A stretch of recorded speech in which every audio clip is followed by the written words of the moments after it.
Adapun tujuan pembelajaran kita yang pertama adalah meskipun menggabungkan perubahan pendekatan terencana dan perubahan yang muncul, itu tidak bisa menyelesaikan seluruh situasi yang ada. Kedua adalah membuat daftar tentang situasi perubahan yang dihadapi oleh organisasi. Selanjutnya yaitu menghargai beragam pendekatan terhadap perubahan. Yang keempat yaitu memahami bagaimana pendekatan dapat digunakan terhadap perubahan dengan cara yang tepat. Yang kelima yaitu dapat menjelaskan bagaimana organisasi dapat meningkatkan pilihan mereka ketika melakukan perubahan.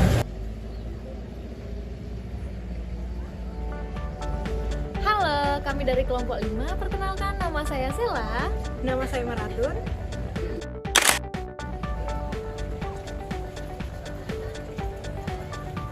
Halo, aku Nabila Davia Azhar dan ini Putri. Hai, aku Nada dan aku Zahra. Saya Alef Hussein. Dan saya Rizka. Yuk simak materi kita. Materi yang pertama yaitu materi perkenalan. Sejak adanya revolusi industri, kebijakan konvensional mengatakan bahwa sektor swasta lebih unggul daripada sektor publik dalam hal pelayanan terhadap konsumen. Anggapan ini didasarkan pada keyakinan bahwa pasar bebas akan mendorong individu ataupun organisasi untuk lebih berinovasi dan kreatif dalam melayani konsumennya. Namun, sejak 40 tahun terakhir, sektor publik mulai mengadaptasi ide-ide yang diterapkan oleh pasar swasta. Permasalahan utama dalam mempelajari perubahan adalah perubahan yang terjadi di berbagai bidang dengan istilah-istilah yang berbeda. Walau tampaknya pendekatan terencana telah dikalahkan oleh pendekatan emergence atau pendekatan tidak terencana, namun akhir-akhir ini pendekatan terencana mengalami kebangkitan, sedangkan pendekatan emergence atau pendekatan tidak terencana sedang dihadapkan oleh tantangan dengan pendekatan-pendekatan lain yang relatif baru. Namun kedua pendekatan ini tetap mendominasi literatur perubahan yang ada. Dampak dari dominasi kedua pendekatan ini adalah mengurangi kekonkretan pendekatan-pendekatan lain pada literatur yang lain. Oleh karena itu, bab ini akan mencoba membahas dan mengidentifikasi berbagai perubahan yang dihadapi organisasi dan juga mencocokkan pendekatan mana yang lebih cocok dengan organisasi tersebut dengan pendekatan-pendekatan yang lebih luas. Baik, di sini saya akan melanjutkan materi mengenai varietas perubahan. Jadi, berdasarkan karya Grundy tahun 1993, itu mengidentifikasikan 3 kategori perubahan. Yang pertama itu ada perubahan bertahap halus. Ini merupakan perubahan yang lambat, sistematif, dan juga evolusioner. Sedangkan yang kedua yaitu inkremental yang bergelombang. Ini berkaitan dengan periode perubahan di mana kelancaran arus perubahan itu semakin cepat. Sedangkan kategori yang terakhir yaitu perubahan yang terputus-putus. Ini berkaitan dengan model keseimbangan yang berselah. Selanjutnya yaitu menurut pendapat Pettigrew tahun 1992 itu membedakan jenis-jenis perubahan berdasarkan skala dan kepentingannya. Yaitu yang pertama perubahan operasional, yaitu perubahan yang berskala kecil dan relatif tidak penting. Lalu perubahan yang kedua yaitu perubahan strategis, itu merupakan perubahan yang berstruktural yang besar dan penting. Sedangkan menurut Buchen dan Body tahun 1992 menggunakan spektrum serupa namun fokus pada 2 dimensi, yaitu yang pertama perubahan bertahap, itu menuju perubahan yang radikal. Lalu yang kedua perubahan yang sangat penting bagi organisasi dibandingkan dengan perubahan yang bersifat periferal terhadap tujuannya. Selanjutnya yaitu menurut Coulter tahun 1996, Coulter berpendapat bahwa organisasi itu perlu terus-menerus melakukan transformasi melalui sekalian proyek yang besar maupun dalam skala yang kecil yang saling terikat, yang mencakup berbagai tingkat dan fungsi serta memiliki rentang waktu yang berbeda. Namun terlepas dari banyaknya perbedaan ini, pandangan keseluruhan adalah bahwa perubahan itu merupakan dapat dilihat sebagai suatu kontinum dari perubahan terhadap skala kecil hingga perubahan transformasional yang berskala besar. Varietas perubahan pada gambar 11.2 adalah bahwa perubahan dapat dilihat berjalan di sepanjang kontinum dari perubahan inkremental skala kecil ke perubahan transformasional skala besar. Ini tentu saja tidak mengherankan, secara intuitif seseorang akan mengharapkan perubahan berkisar dari skala kecil ke skala besar dan dari operasional ke strategis. Pertimbangan penting mungkin bukanlah jenis perubahan, tapi bagaimana perubahan itu harus dipahami dan dikelola. Tersirat dalam argumen pendekatan emergen adalah pandangan bahwa perubahan plan berdiri di ujung kiri spektrum ini dan perubahan yang muncul di ujung kanan, dan apa yang memisahkan mereka adalah sifat lingkungan. Selanjutnya, Story pada tahun 1992 mengambil taktik yang sedikit berbeda mengenai hubungan budaya dengan perubahan dalam organisasi. Beliau memulai dengan mengidentifikasi dua dimensi utama. Yang pertama, tingkat kolaborasi antara pihak terkait, bervariasi dari perubahan yang dibangun secara sepihak oleh manajemen hingga perubahan yang disebabkan oleh beberapa bentuk kesepakatan bersama dengan mereka yang terlibat. Yang kedua, bentuk perubahan itu mulai dari perubahan yang diperkenalkan sebagai paket lengkap hingga perubahan yang terdiri dari rangkaian inisiatif individu. Dari dua dimensi ini, Story menyusun 4 tipologi perubahan. Yang pertama, perubahan sistemik dari atas ke bawah yang bertujuan untuk mengubah organisasi. Yang kedua, inisiatif sedikit demi sedikit dirancang dan dilaksanakan oleh departemen atau seksi dengan cara yang tidak berhubungan. Yang ketiga, perundingan untuk perubahan di mana serangkaian target disepakati bersama antara manajer dan pekerja tetapi dikejar secara sedikit demi sedikit. Dan yang keempat, kebersamaan sistemik di mana manajer dan pekerja menyetujui paket total perubahan yang dirancang untuk mencapai transformasi organisasi. Seperti yang kita ketahui, ketidakpastian cenderung muncul ketika lingkungan berubah dengan cepat dan tidak terduga. Organisasi harus belajar untuk merespon dengan cepat. Kemampuan untuk melakukannya itu bergantung pada memiliki struktur, sikap, dan budaya yang sesuai. Nah, selanjutnya itu adalah kerangka perubahan di mana terdiri dari 4 kuadran yang memiliki karakteristik maupun deskripsi masing-masing, mulai dari kuadran 1 hingga kuadran 4. Pada kuadran 1 mengidentifikasi situasi di mana budaya organisasi yang beroperasi di lingkungan yang bergejolak tidak lagi sesuai. Untuk inisiatif berskala relatif besar yang fokus utamanya adalah perubahan budaya di tingkat keseluruhan atau sebagian besar organisasi. Sedangkan kuadran 2 berkaitan dengan situasi di mana fokusnya adalah pada pencapaian perubahan besar dalam struktur dan proses di tingkat organisasi secara keseluruhan. Situasi di mana perubahan tersebut diperlukan muncul karena berbagai alasan. Lalu, kuadran 3 menyajikan gambaran berbeda. Hal ini mewakili situasi di mana perubahan ditujukan pada tingkat individu dan kelompok, bukan pada tingkat organisasi secara keseluruhan. Sedangkan, kuadran 4 mencakup inisiatif berskala relatif kecil yang tujuan utamanya adalah peningkatan kinerja melalui perubahan sikap dan perilaku pada tingkat individu dan kelompok.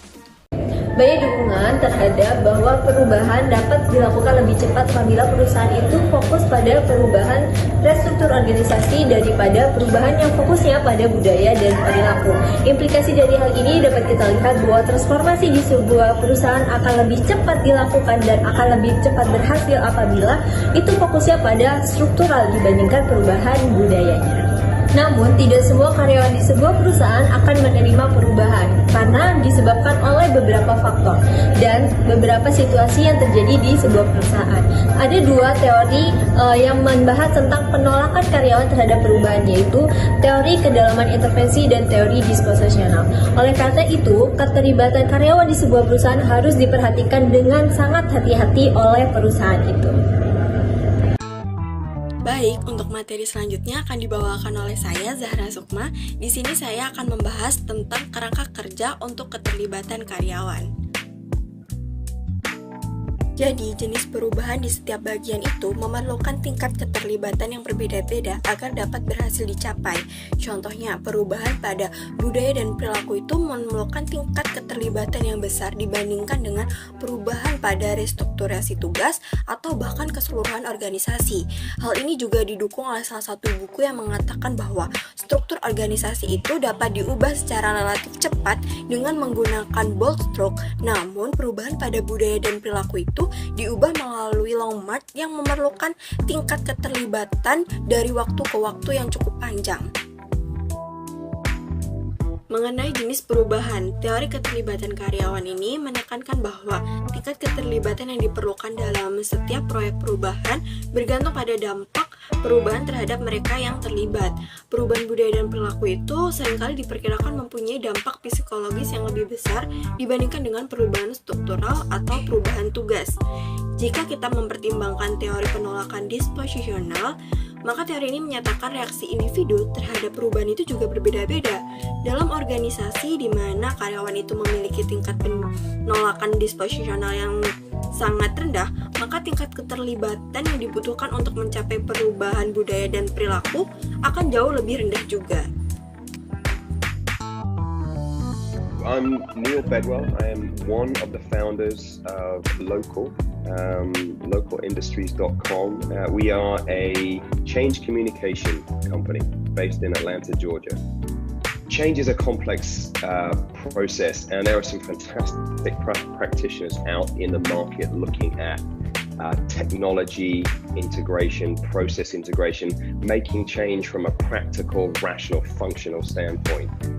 But we found that the human beings inside the companies, the people, the ground troops, the managers, the people in the field, as well as the head office, are often left as out of the change process or be considered last in the roadmap from reality today to an ambition tomorrow. What we do is put people at the heart of change. The employees that we're most concerned about often tend to be frontline.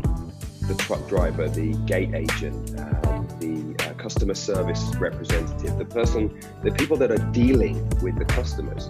Most transformation is driven by a desire to grow or evolve your business in order to reach more customers, or in order to have your existing customers spend more with you.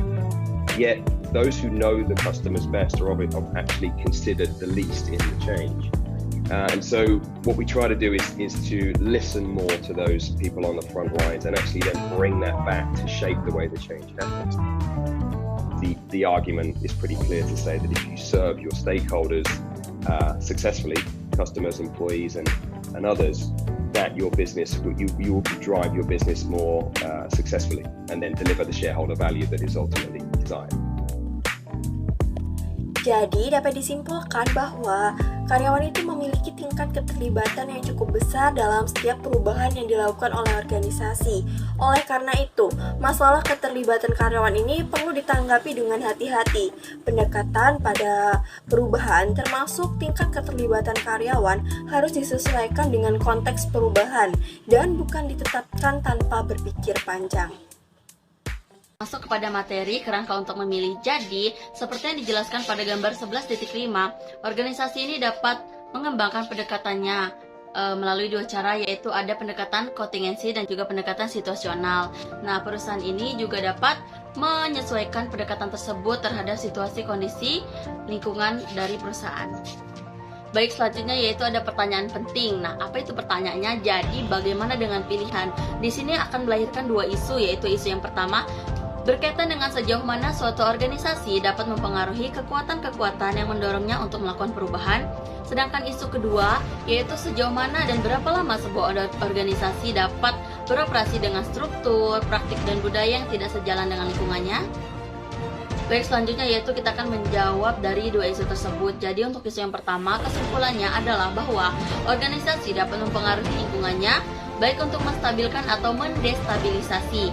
Selain itu, ketika menghadapi masalah, mereka mempunyai waktu untuk mempengaruhi lingkungannya. Baik, berkaitan dengan isu yang kedua, yaitu telah dibahas pada bab 8 mengenai kesetaraan, yang secara sederhana berarti bahwa berbagai pengaturan internal ini benar-benar sesuai dengan keadaan konstekstual atau lingkungan yang sama. Pada kesimpulannya, organisasi mempunyai peluang untuk membuat pilihan tentang apa yang harus diubah, bagaimana mengubah, dan kapan harus berubah. Hal ini tidak berarti bahwa semua organisasi akan menerapkan pilihan tersebut atau organisasi yang menerapkannya akan berhasil. Hal ini juga tidak berarti bahwa pilihan mereka dibatasi secara ketat. Namun hal ini berarti bahwa mereka yang tidak menyadari adanya pilihan mungkin menempatkan diri mereka pada posisi kompetitif yang lebih buruk dibandingkan mereka yang membuat pilihan. Jadi kesimpulannya adalah bentuk perubahan rencana diperluas dan diwakili oleh Odi dan perubahan yang muncul di klien dapat diterapkan secara universal. Yang keduanya dikembangkan dengan mempertimbangkan situasi perubahan jenis organisasi dan lingkungan ini mengasumsikan bahwa manajer dapat mengidentifikasi perubahan diperlukan dan bahwa perubahan adalah tentang berpindah dari suatu perilaku stabil ke perilaku yang lebih sesuai yang tidak kalah stabilnya dengan langkah-langkah yang relatif alami dan dapat dicapai. Pendekatan terencana didasarkan pada asumsi bahwa organisasi manajer dan karyawan bersifat terbuka dan jujur, yang menyambut keterbatasan dan bersedia melakukan perubahan. Pendekatan emergement mengasumsikan bahwa organisasi adalah sistem yang terbuka dan cair yang tidak bisa diprediksi sehingga mereka tidak dapat mengendalikannya. Tenaga kerja juga memberikan mereka keinginan untuk mendorong pendekatan yang lebih kooperatif untuk melakukan perubahan dengan cara menyampaikan argumen mereka ke situasi di mana tindakan sebelumnya bersifat direktif dan koersif sehingga tampak menjadi pilihan yang alami.